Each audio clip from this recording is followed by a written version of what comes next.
terlebih dahulu di sini saya akan menjelaskan tentang algoritma penjualan. Saya akan jelaskan Hostess Job Feeds. Kali ini akan bahas mengenai algoritma penjualan. Hostess Job Feeds merupakan proses penjadwalan yang ada di Square yang akan dieksekusi berdasarkan boot demand terkecil. Hal ini mengakibatkan booting time yang pendek untuk setiap proses. Karena hal tersebut, maka dapat dikatakan bahwa algoritma ini adalah algoritma yang optimal. IGF memiliki dua sifat, yaitu non-primitif dan primitif. Non-primitif tidak dapat diinterrupt. Pemilihan proses adalah proses dalam artian yang memiliki waktu eksekusi tercepat. CPU tidak memperbolehkan proses yang ada di ready-queue untuk menggeser proses yang sedang dieksekusi oleh CPU, meskipun proses yang baru tersebut mempunyai boot time yang lebih kecil. Primitif dapat dieksekusi. Proses yang dipilih adalah proses yang memiliki waktu sisi eksekutif terkecil. Teknik ini juga dikenal dengan nama shortest remaining demand phase.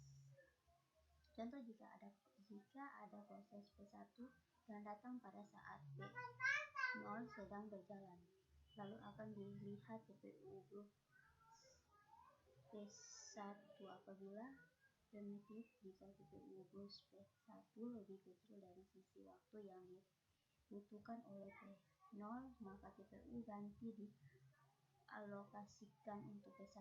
Non-primitif akan tetap menjelaskan P0 sampai habis CPU bloknya. Diketahui ada 4 proses yang arrival time yang boost time sebagai berikut. Proses P1, P2, P3, P4. Arrival time 0356, boost time 8526. Hitung waiting time dan arrival time menggunakan metode penjualan timer. P1, P2, P3, P4. P0 5678. Waiting P1 0 ms tambah 2 ms sama dengan 2 ms. P2 sama dengan 10 ms kurang 3 ms sama dengan 7. P3 sama dengan 0 ms. P4 sama dengan 5 ms kurang 6 ms sama dengan 9.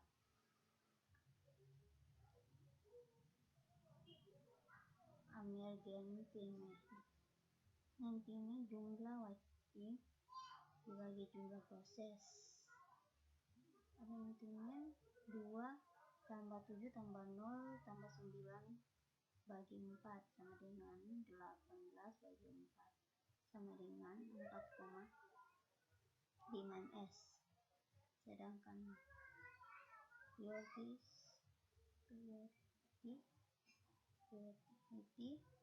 merupakan algoritma penjualan yang mendahulukan proses yang memiliki prioritas tertinggi. Setiap proses memiliki prioritasnya masing-masing. Juga dapat dijalankan secara primitif maupun non-primitif.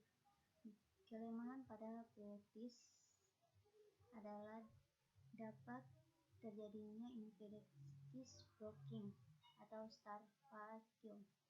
Suatu proses dengan prioritas yang rendah memiliki kemungkinan untuk tidak dieksekusi jika dapat proses lain yang memiliki prioritas lebih tinggi dari yang terjadi. Bisa dibilang bahwa penjualan ini memiliki prioritas yang lebih tinggi. Jika ada prioritas yang lebih rendah, maka tidak akan dieksekusi. Solusi dari permasalahan ini adalah yaitu meningkatkan prioritas dari setiap proses yang menunggu dalam queue secara bertahap. Contoh permasalahan dalam sistem: setiap 10 menit prioritas dari masing-masing proses yang menunggu dalam dinaikkan satu tingkat, maka suatu proses yang memiliki prioritas 1, 2, 7 setidaknya dalam 21 jam 20 menit proses tersebut akan memiliki proses 0, yaitu proses yang tertinggi. Semakin kecil angka menuju bahwa tasnya semakin tinggi. Penjadwalan prioritas. Contoh proses waktu prioritas kedatangan 2, P2, P4, P3, P1.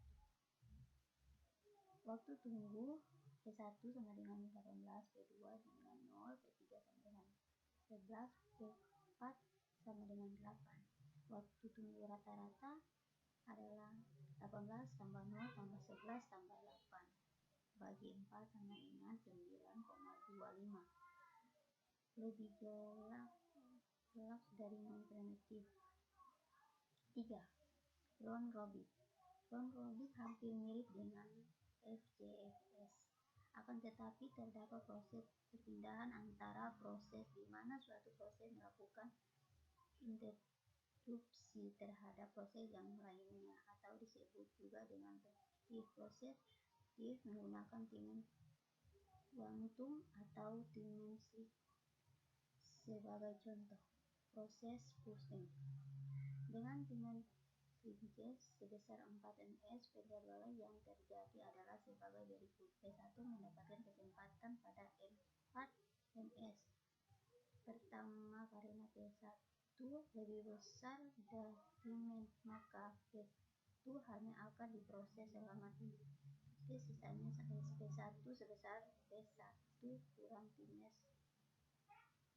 tidak akan dipermitifkan. Selanjutnya penjadwalan akan beralih ke P2 karena P2 lebih kecil dari dimensi, maka P2 diproses hingga selesai. Setelah itu penjadwalan lebih beralih ke P3 dan seterusnya.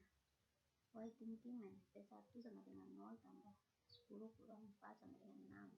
Waiting time P2 sama dengan 4. Waiting time P3 sama dengan 7. Apalagi waiting time sama dengan 6 tambah 4 tambah 7 bagi 3 sama dengan 5,06 ms. Contoh kedua, round robin. Proses durasi urutan kedatangan. Asumsi kelantungan waktu 1 unit P1, P2, P3, dan P3 diperlukan P1, P2, P3. Waktu tunggu P1 sama dengan 0 tambah 2 tambah 2 sama dengan 4. P2 sama dengan 1 tambah 2 tambah 2 sama dengan 0. P3 sama dengan 2 tambah 2 tambah 2 sama dengan 6. Waktu tunggu rata-rata 4 tambah 6 tambah 6 bagi 3 sama dengan 5,3. Multi-queue. Algoritma ini membagi beberapa antrian yang akan diberi prioritas berdasarkan tingkatan. Tingkatan lebih tinggi dari prioritas utama. Multi-queue tanggalan kedatangan adalah P1, P2, P3. Waiting time rata-ratanya adalah sebesar 0 tambah 24 tambah 27 bagi 3 sama dengan 17 ms. Untuk P1 besar 24 ms, sedangkan P2 sebesar 27 ms. Hitung dari awal kedatangan P2 hingga selesai di eksekusi. Untuk P3 sebesar 30 ms, rata-rata untuk ketiga proses tersebut adalah 24 tambah 27 tambah 30 bagi 3 sama dengan 27 ms. Multi-thread queuing. Pada dasarnya masa dengan multi-queue. Berbedanya pada algoritma ini diizinkan untuk pindah antrian. Jika suatu proses menyita CPU terlalu lama, maka proses ini akan dipindahkan di antrian yang lebih rendah. Hal ini menggunakan proses interaksi karena proses ini hanya memakai waktu CPU yang sedikit. Semakin pula dengan proses yang menunggu terlalu lama, proses ini akan dinaikkan tingkatnya.